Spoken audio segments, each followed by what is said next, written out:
Hoje é um dia de pensarmos se vamos existir ou desistir. Muitas vezes nós pedimos coisas, e isso vejo com frequência aos filhos, às pessoas com quem convivemos, queremos que elas façam certas coisas e elas simplesmente não fazem. Em uma certa altura, a depender da nossa condição, nós desistimos dessas pessoas. E é aí que começa uma saga de reflexões e pensamentos para todos nós, porque no final das contas, fico pensando quantas vezes na vida Deus nos manda certos recados e nós simplesmente não atendemos.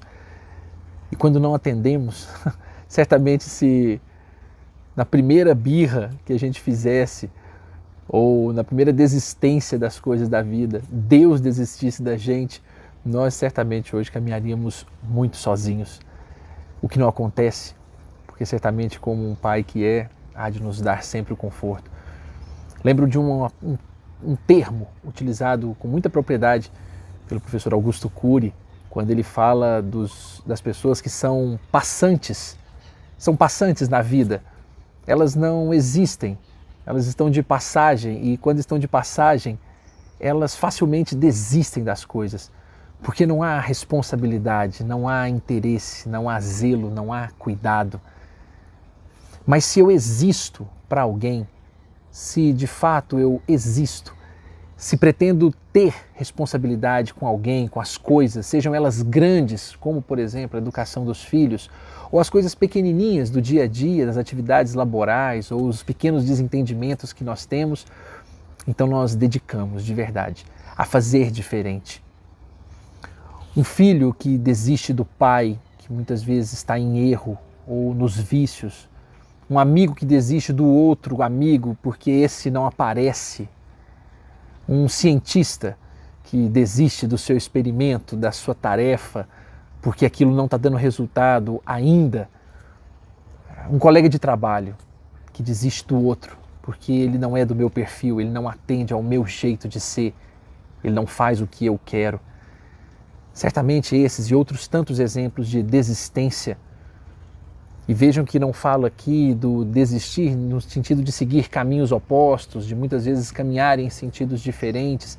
Falo de desistir mesmo, de abandonar, de desconectar, de perder a esperança, de chegar a não querer até o bem a esse alguém que consideramos como objeto de nossa desistência. É bom que a gente se lembre que no final das contas, alguém também desiste da gente ante a nossa forma de ser, nossa maneira turrona de comportarmos-nos. E esses que desistiram acabaram deixando de existir de verdade e não deixaram algo importante. Lembro muito de Viktor Frankl, que sabiamente dizia, que quando nós não podemos mais mudar uma situação, somos desafiados a mudar a nós mesmos, e não o outro. Como tantas vezes queremos, que o outro se transforme, que o outro se modifique. Então, se a gente lembrar bem, quando a gente vai num aniversário, a gente vai acender a vela, então riscamos o fósforo, e às vezes o fósforo apaga, não consegue acender aquele pavio. Mais uma vez tentamos, e mais uma vez tentamos, mas a gente só vai cantar parabéns quando a vela acender. A gente não desiste de acender aquela vela, de acender o fósforo e de acender a vela. Se a gente parar para pensar na nossa vida, nós muitas vezes também temos a tarefa de acender pessoas. E quando a gente passa a pensar nisso, é como no aniversário. A gente precisa acendê-las. Não apagá-las, não apagar o que elas têm, mas acender. Como naquela velha história, as velas que acendem umas às outras e no meio da escuridão toda, várias velas acesas fazem claridade. Quando a gente não desiste de acender alguém, efetivamente nós passamos a existir na vida delas. Nós passamos então a integrar. E quantas mais pessoas nós somos capazes de não desistir e querer acendê-las, certamente mais luz ao nosso redor nós teremos. Algumas não vão querer, não vão aceitar, não vão desejar de jeito nenhum.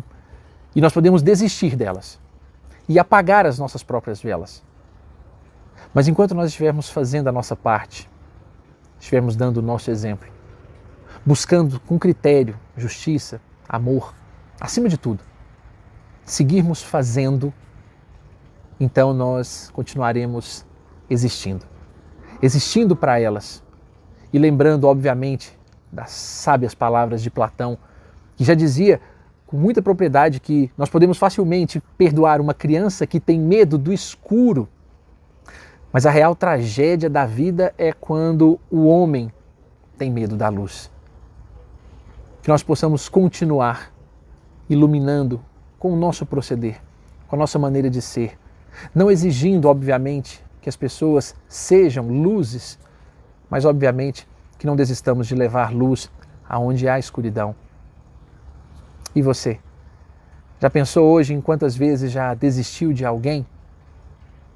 E quantas vezes já existiu para alguém? Eu nem vou perguntar qual das sensações é a melhor, porque certamente existir para alguém é ser luz, é fazer luz. Existamos mais e não desistamos tanto de nada, de ninguém, das pessoas, dos sonhos, dos trabalhos. Possamos existir para elas, por elas e por este mundo.